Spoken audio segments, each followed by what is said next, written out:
Don't forget, you can reach the latest episode of Potomac Watch anytime. Just ask your smart speaker, play the Opinion Potomac Watch podcast. That is, play the Opinion Potomac Watch podcast. From the opinion pages of the Wall Street Journal, this is Potomac Watch.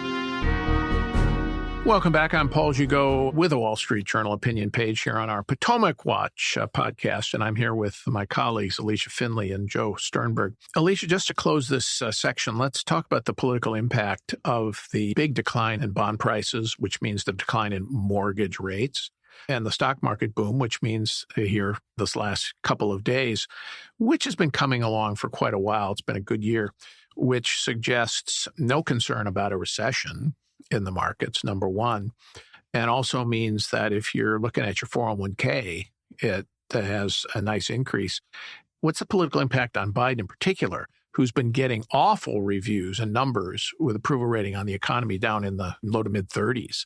Could this presage a bounce back? Well, I think that that's what they'd hope. By the way, the drop in the Treasury yields also will help the Treasury in terms of financing the debt, which is an unintended or maybe in some ways intended consequence. But also, I think how this plays out in the housing market will be interesting. One of the big complaints and one reason a lot of people are sour, especially young people, is that they just can't afford a home. When mortgage rates tipped up around 8%, as they were about a month ago. And with the elevated prices, I think they ran up about 30% during the pandemic. It was just absolutely unaffordable. I think California, the average mortgage rate or average mortgage would have been over $5,000 a month. Mortgage payment. Right, yeah. Exactly, monthly payment. And so that had definitely slowed the housing market, and that has an effect on the economy as well. Now, with a lower mortgage rate, presumably, more people are going to be able to buy, but also more people will sell. So there will be an increase in supply. And again, how that all plays out, because the housing market hasn't exactly, when we talk about models, it hasn't exactly followed all the models either, because there's just been a very restricted supply.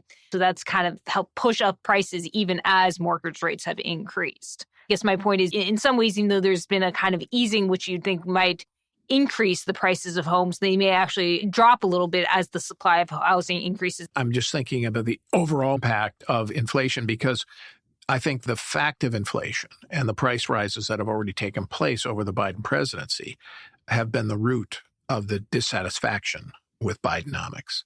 And if voters say, oh, okay, finally that's ending, maybe the president gets some political relief. Well, the fact that the inflation, disinflation, it's going maybe down to 2.5%. One of the reasons why they were so slow to tighten was because they had this long-term 2% target, right, on average. So if you were actually going to take the Fed at its word, you'd drive inflation down below 2% for a while, really.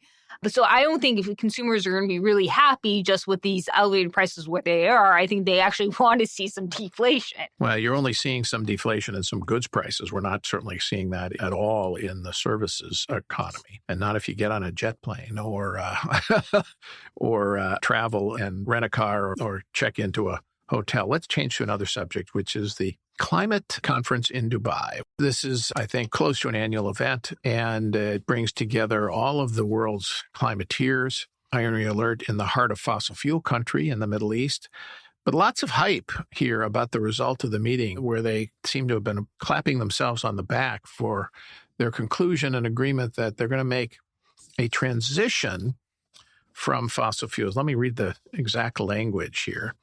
The deal calls for transitioning away from fossil fuels and energy systems in a just, orderly, and equitable manner, accelerating action in this critical decade, unquote. Alicia, what the hell does that mean? I don't think anyone who wrote that knew exactly what it meant. They probably just hired or asked ChatGPT to write something that they could all agree on.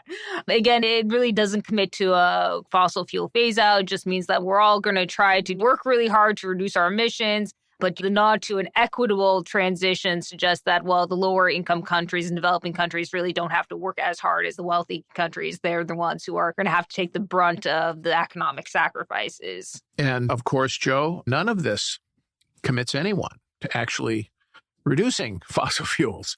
Net zero by 2050 is the ostensible target, but China's not going to have to stop building willy-nilly coal plants as it is. The United States is actually right now has booming oil production as prices have given an incentive for shale fracking in the Permian Basin in particular.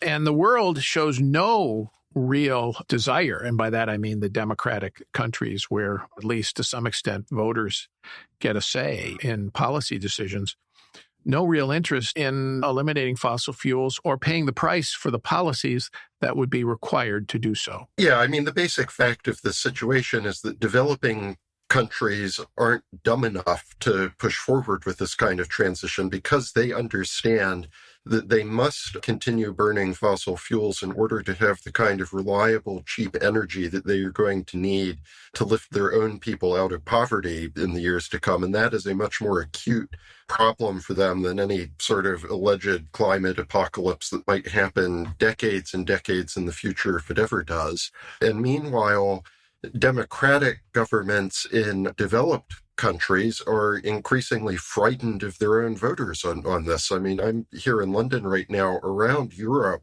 which in many places for a long time was much more enthusiastic about embracing net zero and the green transition than the US. Voters here are now falling out of love with it really quick. And the story across, Europe, whether you're looking at the United Kingdom, whether it's the Netherlands, whether it's Germany of all places, is that increasingly these aggressive green mandates and renewable energy mandates and electric vehicle mandates and all of the rest of it and all of the subsidies that go with it are not surviving contact with the democratic process as voters are confronted more and more directly with the costs of it. So you combine that factor in the developing world where they need the fossil fuels with the developments in the developed world where the voters aren't going to pay to get rid of fossil fuels. And before you know it, people might find themselves burning the paper that this COP agreement was printed on for warmth. Similar political developments here in the U.S., Alicia. The Biden administration, of course, passed the enormous Inflation Reduction Act, which really had almost nothing to do with inflation. It was essentially a huge green subsidy bill. There's something like $1 trillion worth of subsidies for green cars and other things. So that's going to be rolling through the system. But when it comes to actually raising, people saying, which the left wants, you can't drive your gas-powered car, that's not very popular. No, and that's an extent, that's not what they're directly doing, right? They're just basically banning cars or using regulation subsidies to eliminate gas-powered cars by the back door. I mean, California, in a way, what it is done, it is essentially put a zero emissions vehicle mandate, so automakers meet basically a quota for selling EVs in their state, and actually in some other states that follow its rules. So it's not actually directly banning the consumers from buying the cars. It's just making it hard and expensive. It's just going to make it more harder and more expensive, exactly. Alicia, just to sum up the impact of COP here, 28, is it going to matter what they've come up with here? Is it going to change anything? What is the impact on debates here in the United States? Because some of the Greens are saying that they think they can leverage this somehow politically. Can they? First of all, it's not binding on any government. And to the extent that they're going to try to leverage it politically, they're going to try to say, well, see, the rest of the world is doing this, and so we have to as well. Even though a lot of the countries, again, it's not binding. China isn't going to do anything. It's not going to stop building coal plants. There is a provision in the Clean Air Act that would allow the EPA to regulate emissions and to do certain things if other countries are. I recall this came up when the Obama administration kind of signed on to the Paris Climate Agreement, but didn't actually end up invoking this provision because I think it would have been turned down or overruled by the Supreme Court. We're going to end it here, but I think the lesson here, at least in democracies which have to face the voters, local domestic politics is going to control in the transition away from fossil fuels, if in fact that transition does take place. And that's a good thing because it means that democracies will prevail as opposed to a lot of elites, global elites, would prefer to be able to dictate your and my economic choices.